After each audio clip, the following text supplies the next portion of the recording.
Hey everyone, welcome back. Is your battery dropping fast while you have the Fomo app open, watching live prices and the social feed? Here's how to slow it down. First, go to your settings, then go to display and brightness, and lower your screen's brightness since keeping a bright screen on to watch live charts is one of the biggest battery drains during use. Next, in the settings, go back, go to General, go to Background App Prefers and turn it off for apps you're not using since live data app like Fomo already uses meaningful processing power and background apps compete for the same battery resources. Close every other app in your recent app list before a longer session watching the market.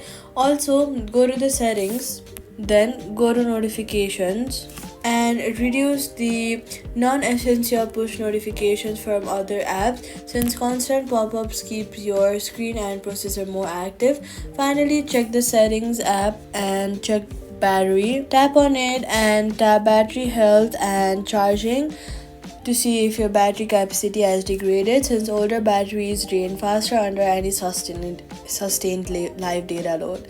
So all you've got to do is lower your brightness, turn off background app refresh, close the background apps and check battery health. 4 more drains less and that's it. Subscribe.